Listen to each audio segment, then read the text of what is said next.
Hi friends, ఈ వీడియోలో మనము రోజువారీ రాశి ఫలాలలో మీనా రాశి వారి గురించి తెలుసుకుందాం.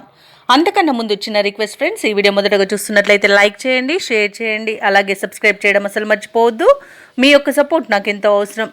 ఇక ఈరోజు మీనరాశి వారు బంధువులతో అకారణ విభేదాలు కలిగే అవకాశం ఉన్నందున కాస్త ప్రశాంతంగా ఉండండి. చేపట్టిన పనులలో శ్రమ తప్ప ఫలితం కనిపించిన రోజుగా చెప్పవచ్చు. చేపట్టిన పనులలో కొంత జాప్యం కూడా కలుగుతుంది. ఇక ఉద్యోగస్తులు ఎవరైతే ఉన్నారో తమ ఉన్నతాధికారుల నుండి వ్యతిరేకతను ఎదుర్కొంటారు. ఇక వ్యాపారస్తులు ఎవరైతే ఉన్నారో వారికి వ్యాపారాలలో సమస్యలు అనేవి తప్పకపోవచ్చు.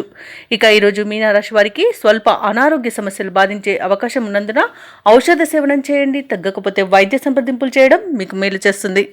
అలాగే డబ్బుల విషయంలో జాగ్రత్తగా ఉండండి. విద్యార్థులకు విద్యా నష్టం, ఉద్యోగులకు ఉద్యోగ నష్టం అనేది కనబడుతుంది. ముఖ్యంగా ఉద్యోగస్తులు లంచాలు తీసుకునే విషయంలో జాగ్రత్తగా ఉండండి. అలాగే విలువైన వస్తువులు దొంగిలించబడే అవకాశం ఉన్నందున వాటి విషయంలో జాగ్రత్తగా ఉండండి. విదేశీయానం ఎవరైతే చేయాలనుకుంటున్నారో వారికి వీసా ఇబ్బందులు అనేవి తలెత్తుతాయి.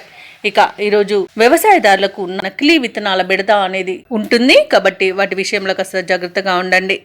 అలాగే వివాహ ప్రయత్నాలు చేయకండి, ఎందుకంటే వాటి విషయంలో మోసపోయే అవకాశం కూడా కనిపిస్తుంది.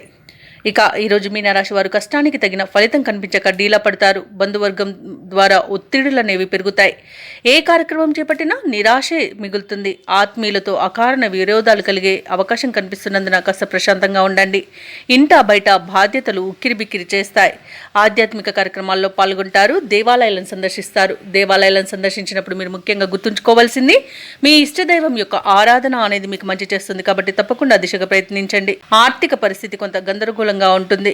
అలాగే ధనాదాయం అంతగా సరిపోనందువలన రుణదాతలను ఆశ్రయించాల్సి వస్తుంది. నిరుద్యోగులు ఎవరైతే ఉద్యోగ ప్రయత్నాలు చేస్తున్నారో ఆ ప్రయత్నాలలో అవంతరాలను ఎదుర్కొంటారు. వ్యాపారస్తులు ఎవరైతే ఉన్నారో వారి యొక్క వ్యాపారాలు సాదాసీదగా సాగి స్వల్ప లాభాలను మాత్రమే దక్కించుకోగలుగుతారు. ఇక ప్రభుత్వ ఉద్యోగస్తులు ఎవరైతే ఉన్నారో వారు మరింత అప్రమత్తంగా బాధ్యతగా మెలగాల్సిన రోజుగా చెప్పవచ్చు. ఇక రాజకీయవేత్తలకు, కళాకారులకు కొన్ని వివాదాలు చికాకు పరుస్తాయి.